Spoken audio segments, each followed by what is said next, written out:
Hello there, everybody. Today I'm doing a different style video than I've ever done. I'm doing that a lot more lately, exploring different outlets. But today's video is going to be reading to you. I have a book right here. It's going to be reading my Diversity in Education textbook, one of the chapters. Maybe not the whole chapter, but some of it. It's a really long chapter that I'm planning to read with you. I have my microphone right here. You can see my microphone. Yeah, I don't know what else to say about it.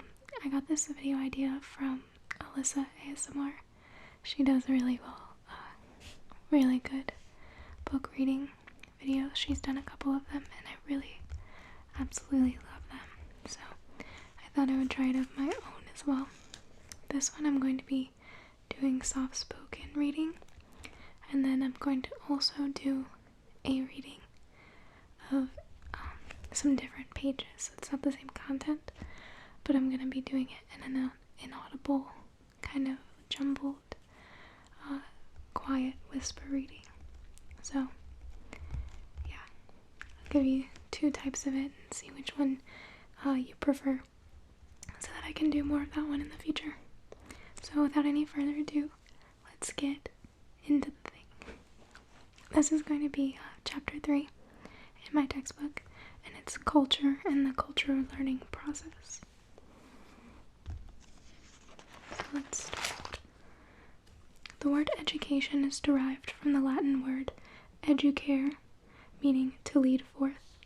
If we are to seriously engage in the education of students who will be contributing, collaborative, and proactive citizens in a multicultural, multilingual, and multi-faith society, we must lead our students in such a manner that they understand the cultural basis of their own as well as others' behavior, are cognizant of the conditions, both present and past, that affect people around the world, and are able to take the necessary steps to adjust to change, both in themselves and in the world around them. Sorry, I might stumble on my words because my ring light is making a glare on the page.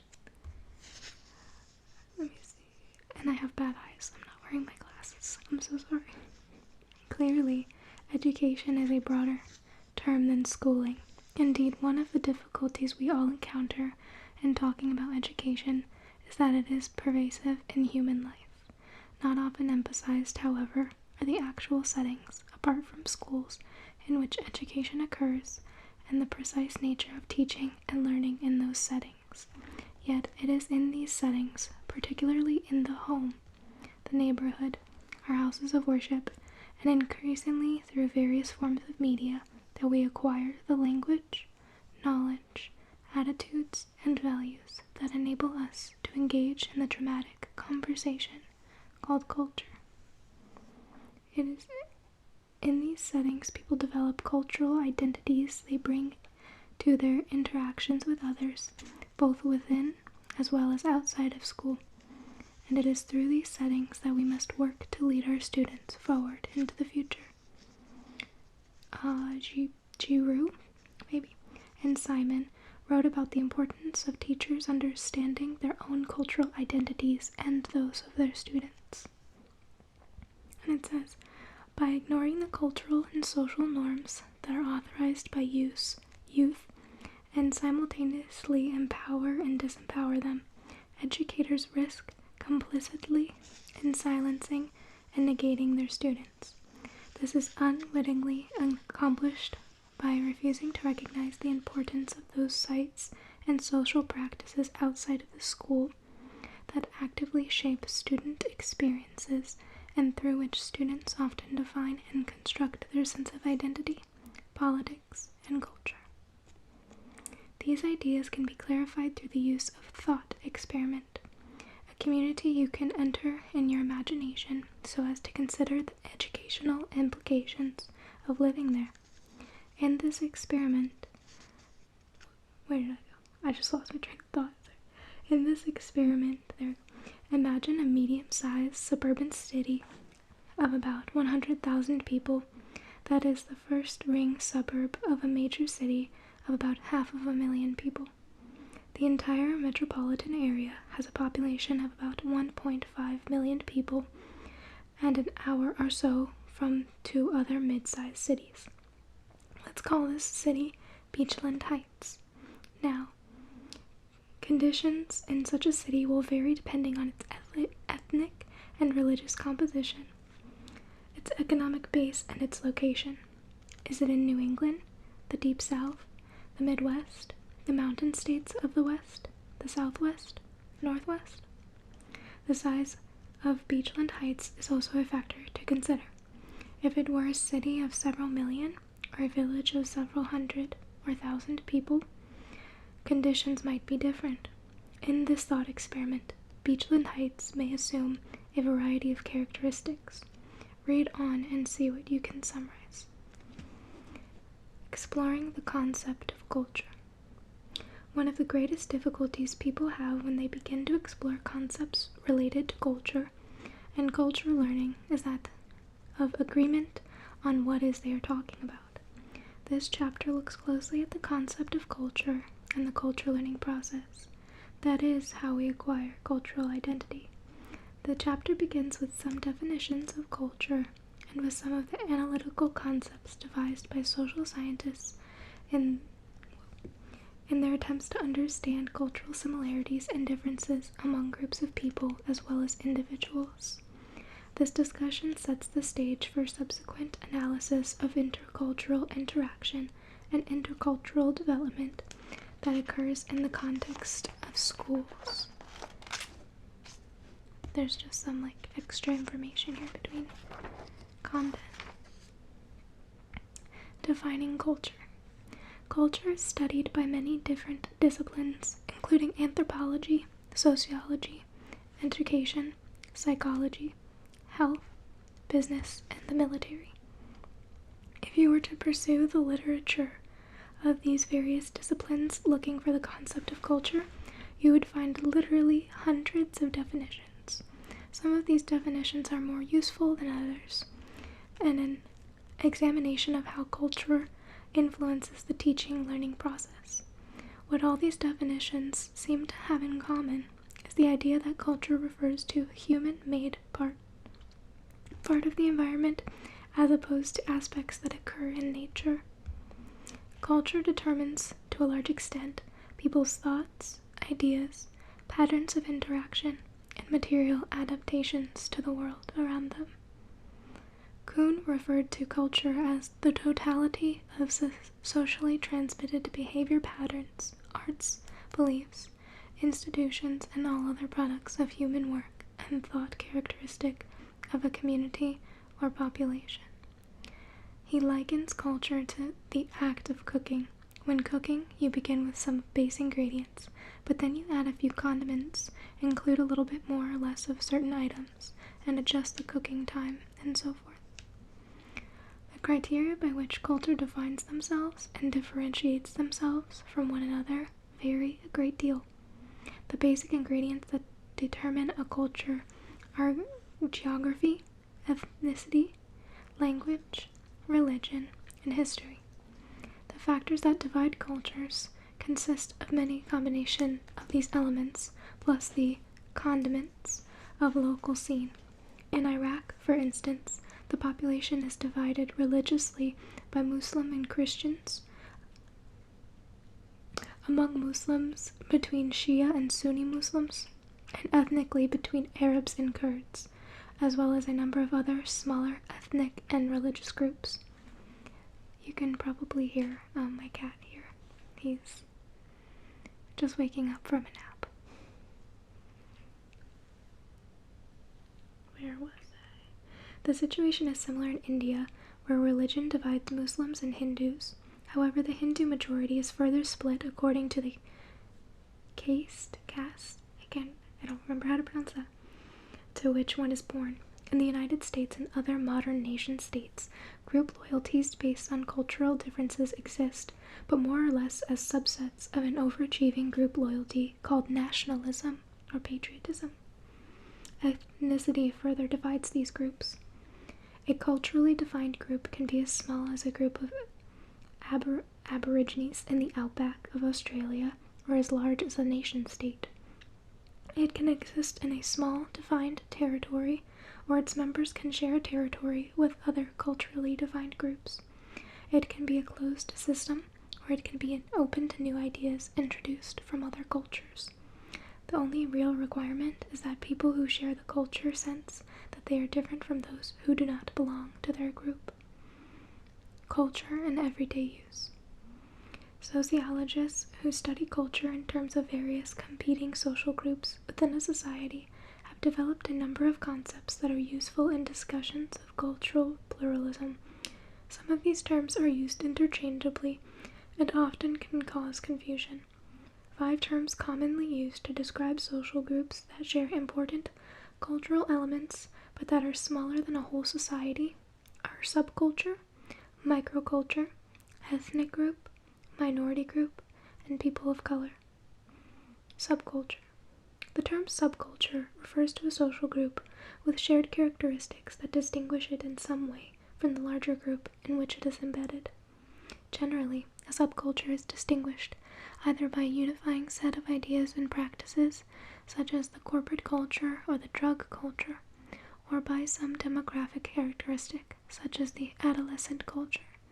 Subcultures can be defined by age cohorts, such as millennials or Generation Y, those born between roughly 1980 and 1994, or Generation Z, those born roughly between 1995 and 2012. Such subcultures share certain characteristics, beliefs, and common experiences that set them apart from the other cultures. Microculture. The term microculture also refers to a social group that shares distinctive traits, values, and behaviors that set it apart from the parent macroculture of which it is a part. Although terms microculture and subculture are often used interchangeably, microculture seems to imply a greater linkage with the parent culture. Microcultures often mediate, that is, interpret in transit, the ideas, values, and institutions of the larger political community. Thus, for example, the family, the workplace, or the classroom can each be thought of as a microculture embedded in the large culture of the neighborhood, the business, or the school. These larger macrocultures are themselves embedded in larger professional regions or national cultures. Thus, a particular entity, such as the school, may be simultaneously both a macroculture, the culture of the school as a model of society, and a microculture, the culture of the particular school. Minority group. The term minority group refers to a social group that occupies a subordinate position in a society. In 1978, Wackley and Harris defined a minority group as one that experiences discrimination and subordination within a society, is separated by physical or cultural traits disapproved of by the dominant group, shares a sense of collective identity and common burdens, and is characterized by marriage within the group. However, characterizing minority groups based on these criteria sometimes leads to confusion and inaccuracy. For example, women are often referred to as a minority group because they are thought to be oppressed, even though they constitute more than half of the general population and do not, as rule, marry within their group. Similarly, when students who are African American, Native American, or Latino constitute a majority of the population in a particular school, the school is often referred to as a majority-minority school. The term minority can also be used in different ways and in different countries. In the Netherlands, minority can also be In the Netherlands, for instance, minority refers to immigrant groups that occupy a low socioeconomic status. Chinese, for instance, are considered minorities in the United States and Canada, but not in the Netherlands, because they do not have low socioeconomic status. That's really interesting. Ethnic group. The term ethnic group refers to groups who share common heritage. When asked to complete the statement, I am blank, using as many descriptors as possible to define yourself, those statements that reflect identification with a collective or reference group are often indicative of one's ethnic identity. When people respond that they are African American, Jewish, or Polish, they are identifying with a group of people who share a common heritage, history, celebrations, and traditions, who enjoy similar foods, and who might speak a common language other than English. A sense of peoplehood, or the feeling that a person's own destiny is somehow linked with the others who share this same knowledge, reflects identification within an ethnic group. Thus, people can live in one nation and claim one nationality, yet maintain ancestral ties to another. And the last one was people of color. The phrase people of color, a phrase often used within the United States, refers to non-white minority group members, such as African Americans, Mexican Americans, Puerto Ricans, and Native Americans, but reflects recent demographic realities of the United States. This phrase is preferred over ethnic minority by many people because these groups are, in many schools and communities, the majority rather than the minority. As the United States and its schools grow increasingly complex with respect to cultural and plural differences, many voices are beginning to criticize the use of collective terminology like people of color. These voices call for awareness and understanding of specific ethnic, racial, religious, and other groups. In this effort, it is recognized that the terms Hispanic or Latino, for example, are only umbrella terms for a number of Spanish-speaking ethnic groups, including Puerto Rican, Spanish, Salvadorian, and Mexican. Similarly, the term Native American is an umbrella term for an enormous variety of tribal or ethnic identities. Over 400 are officially recognized by the Bureau of Indian Affairs, including the indigenous people of Alaska and Hawaii.